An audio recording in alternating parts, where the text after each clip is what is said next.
الحمد لله رب العالمين والصلاة والسلام على رسوله الأمين وعلى آله وصحبه أجمعين ومن تبعهم بإحسان إلى يوم الدين أما بعد۔ نبی کریم صلی اللہ علیہ وسلم کی سیرت کے اس سلسلے میں آج کے درس کا عنوان ہوگا مکہ مکرمہ میں مدینہ سے آنے والے انصار سے نبی کریم صلی اللہ علیہ وسلم کی بیعت۔ نبی کریم صلی اللہ علیہ وسلم نے جب سے مدینہ منورہ کے 6 ساتھیوں کو اسلام کی دعوت دی تھی، اس وقت سے تسلسل کے ساتھ مدینہ منورہ میں مسلمانوں کی تعداد میں اضافہ ہونے لگا، یہاں تک کہ صرف 2 سال کے عرصے میں تقریباً 70 سے زائد مسلمان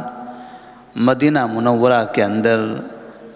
نبی کریم صلی اللہ علیہ وسلم کے دعوتی قافلے میں شامل ہو چکے تھے۔ نبوت کے 13ویں سال یہ 70 سے زائد مسلمان مکہ مکرمہ میں اپنے شہر کے ساتھیوں کے ساتھ حج کرنے کے لیے تشریف لاتے ہیں، اور یہاں مینا کی وادی میں عقبہ جگہ پر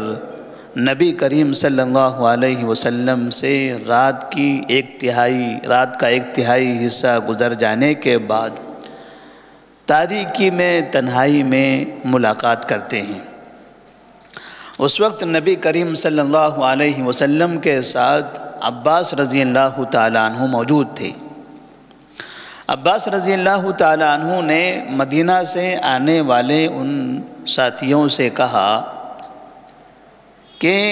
ہمارا یہ بھتیجا اس شہر کے اندر صحیح سلامتی کے ساتھ موجود ہے، انہیں کوئی تکلیف پہنچے گی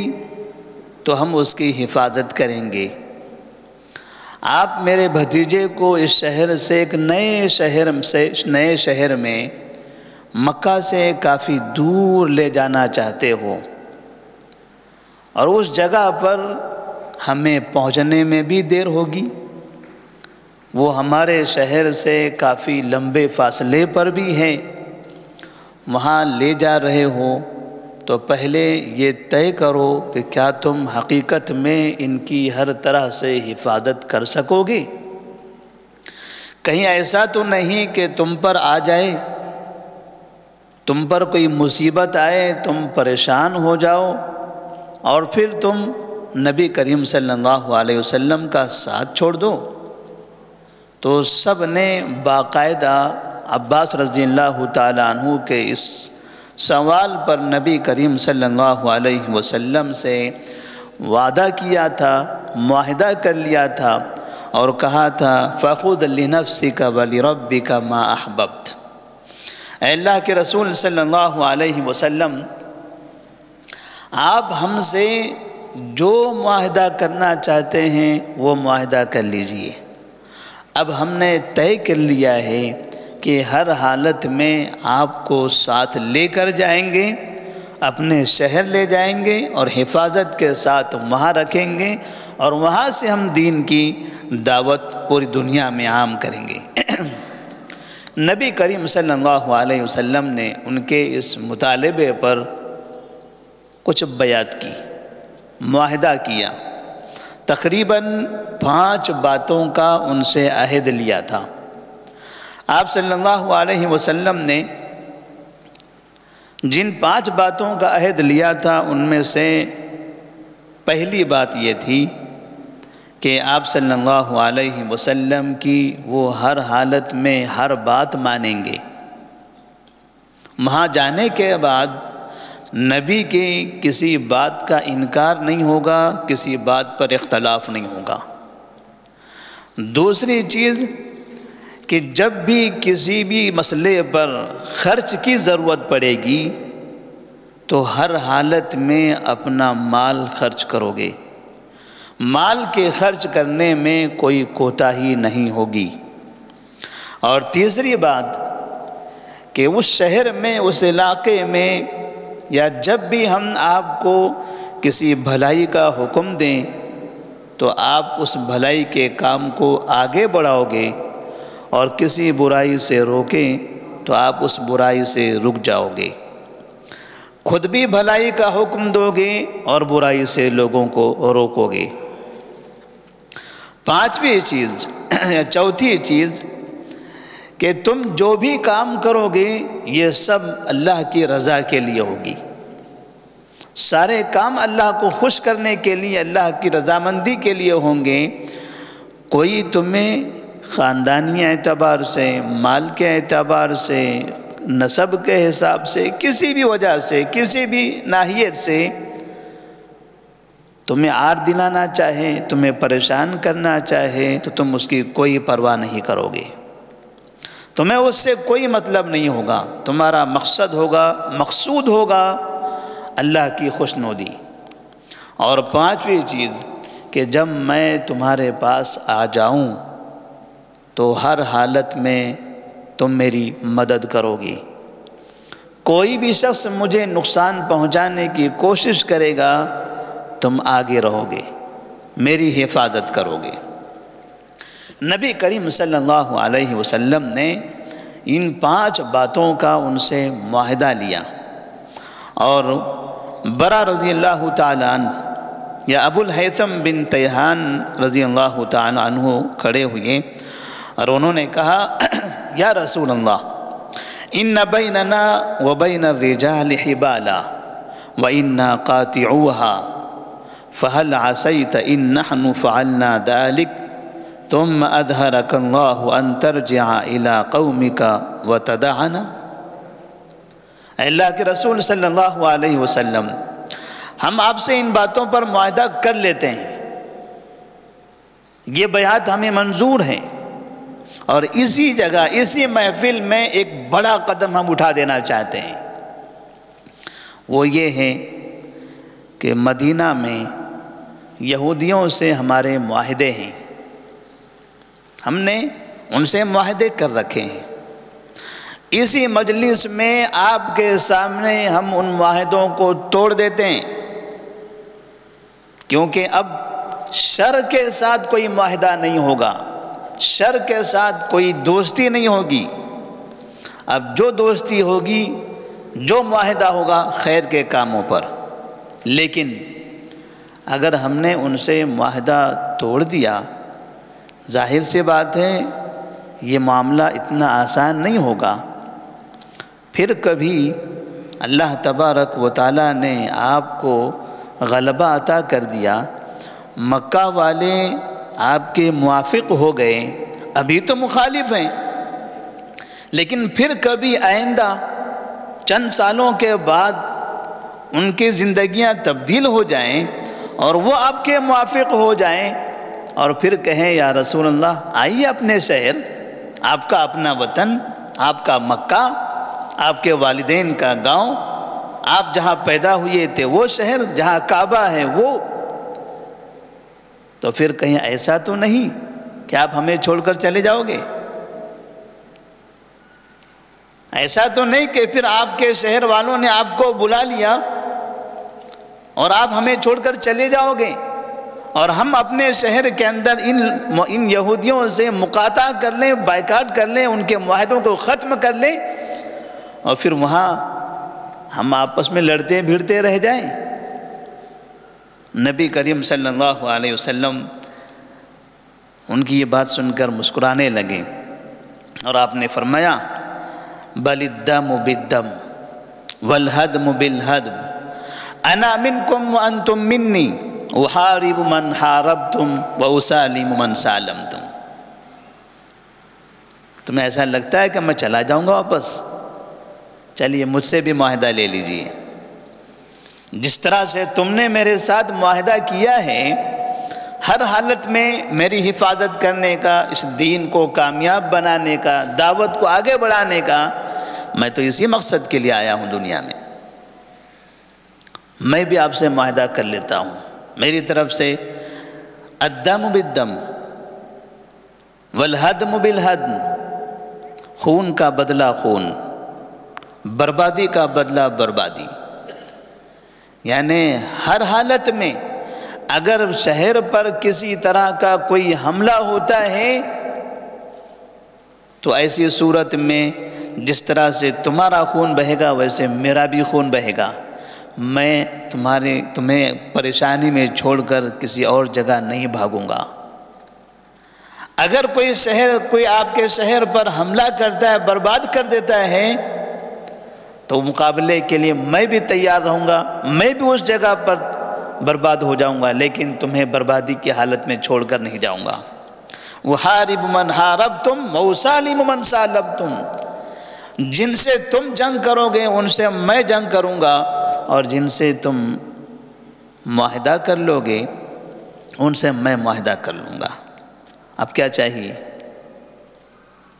کوئی ایسا راستہ نہیں ہے وہاں سے اب واپس جانے کا۔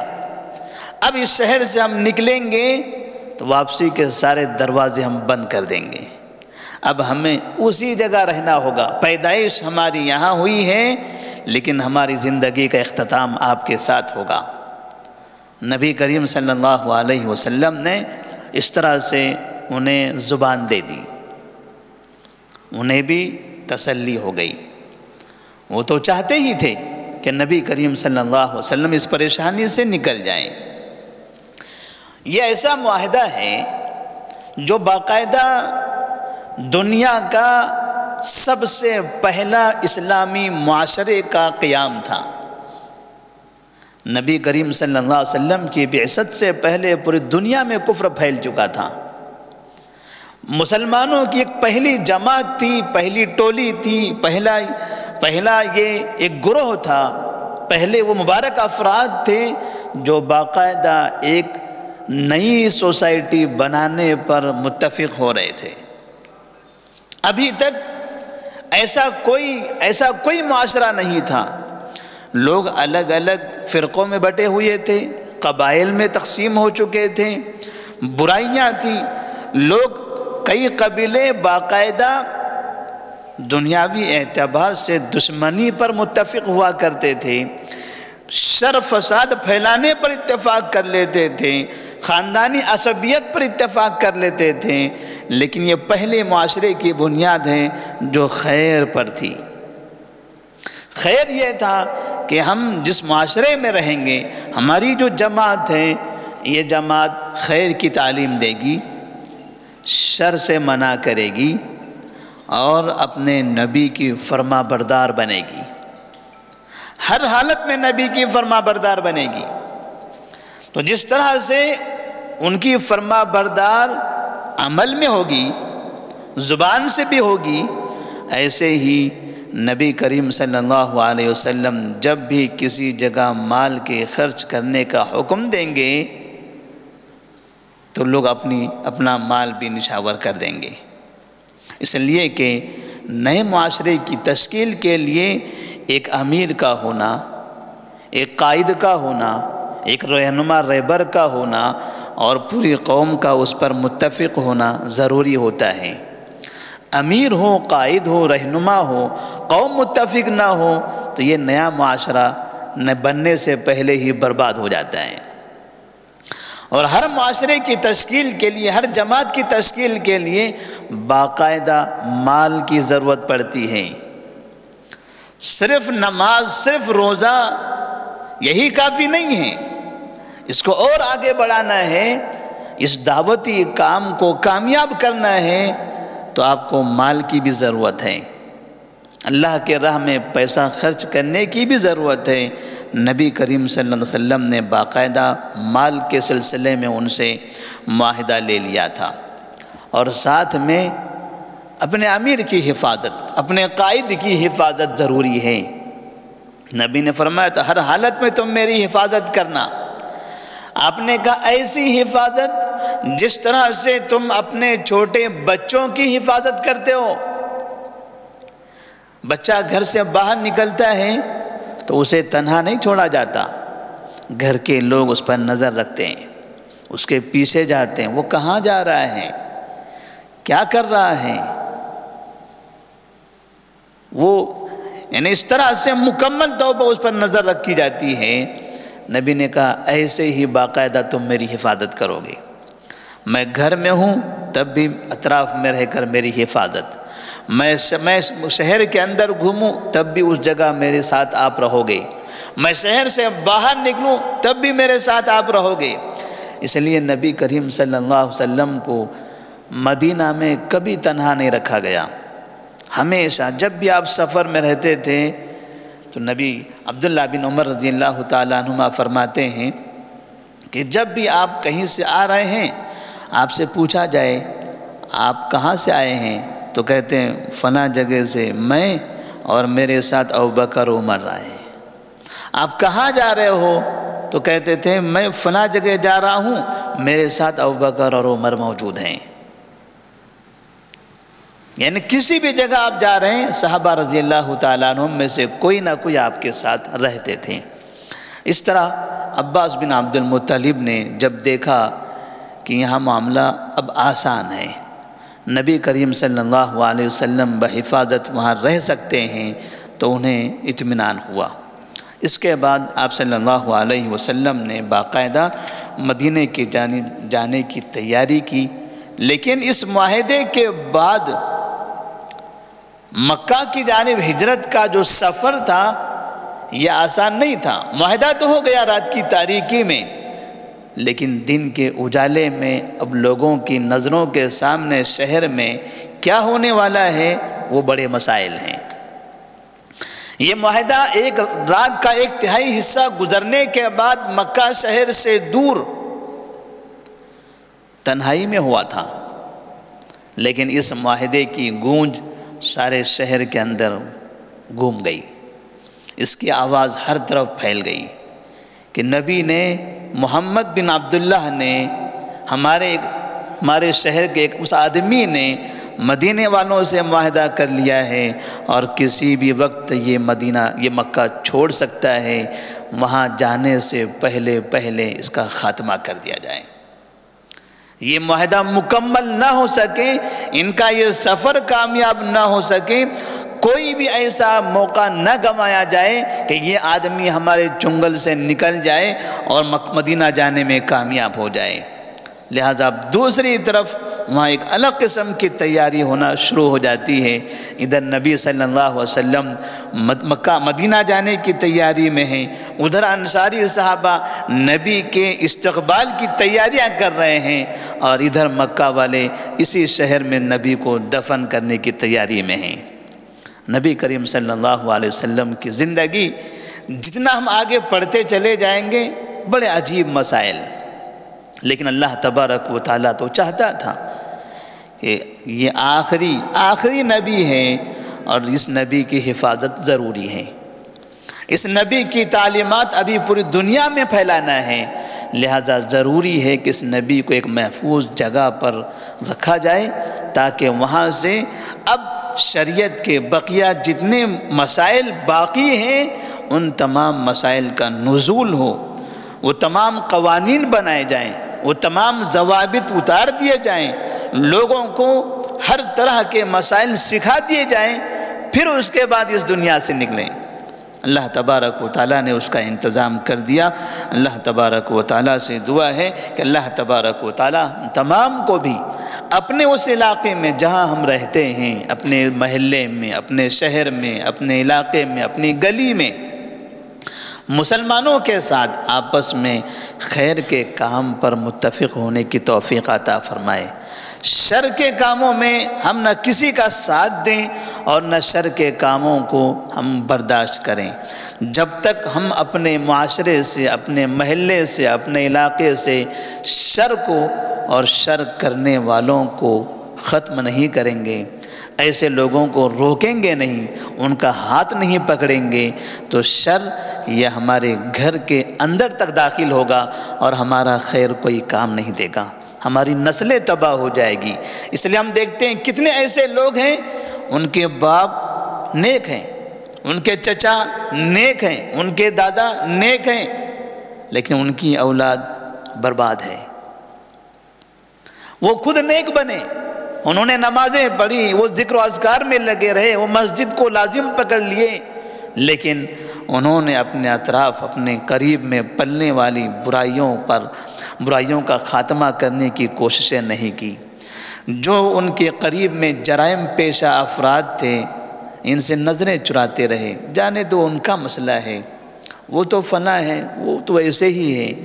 نہیں پتا کہ ان کا جرم، ان کے جرائم کی بو کب ہمارے گھروں تک پہنچنے والی ہے اور کب اس کی وجہ، اس کی بدبو سے ہمارا گھر تباہ ہونے والا ہے۔ تو نبی کریم صلی اللہ علیہ وسلم نے باقاعدہ معاشرے کی تشکیل کا ایک نمونہ بھی دے دیا کہ معاشرہ اس طرح تشکیل پاتا ہے۔ ہمارے پاس بعض لوگ یہ سمجھتے ہیں کہ نبی کریم صلی اللہ علیہ وسلم مکہ میں حکومت میں نہیں تھے، حکومت سرداری دوسروں کے ہاتھوں میں تھی، لہٰذا مدینے والوں نے باقاعدہ حکومت کے لیے آپ کو بلایا اور آپ حکومت کرنے کے لیے وہاں پہنچے ہیں۔ نبی کریم صلی اللہ علیہ وسلم کی بیعت میں حکومت کا کوئی ذکر نہیں ہے، حاکمیت کا کوئی تذکرہ نہیں ہے، بنیاد کا ذکر ہے۔ عقیدہ توحید تو مان چکے تھے، اب جو اوپر کی برائیاں ہیں، جن برائیوں کے خاتمے سے معاشرہ خوبصورت بن سکتا ہے، ان پر معاہدہ ہوا، اور جب معاشرہ ہر طرح کی برائی سے پاک ہو جائے، جو ان کے درمیان رہنما رہبر ہوگا، جو ان کا معلم ہوگا، ظاہر سی بات ہے لوگ اسی کے فرما بردار بنیں گے، اور آہستہ آہستہ جب اس کے ماننے والے زیادہ ہوں گے تو لا محالہ حکومت انہی کے ہاتھ میں چلے جائے گی۔ نبی حکومت بنانے کے لیے وہاں نہیں پہنچے تھے، نبی دین کو پھیلانے کے لیے وہاں پہنچے تھے۔ جیسے جیسے دین پھیلتا چلا گیا، دین پھیلانے والا حاکم بن گیا، جیسے جیسے دین پھیلتا چلا گیا، دین کے ماننے والوں کی تعداد میں اضافہ ہوتا گیا، وہ سب نے اس دین کو پھیلانے والے کو اپنا رہنما اور رہبر مان لیا، اور اس طرح سے حکومت بھی بن گئی، معاشرہ بنا، اور پھر حکومت بھی بن گئی۔ وہ اللہ تبارک و تعالیٰ کی طرف سے ہے۔ اللہ تبارک و تعالیٰ نے باقاعدہ پھر نبی کریم صلی اللہ علیہ وسلم کو مدینہ میں ایسی حکومت عطا فرمائی کہ وہ حکومت ساری دنیا کے لیے آئیڈیل بن گئی۔ اللہ سے دعا ہے کہ اللہ تبارک و تعالیٰ ہم تمام کو اپنے معاشرے کو صحیح بنانے، اس کی صحیح تربیت کرنے کی توفیق عطا فرمائے، اپنے علاقوں سے برائیوں کے خاتمے کی توفیق دے۔ السلام علیکم ورحمۃ اللہ وبرکاتہ۔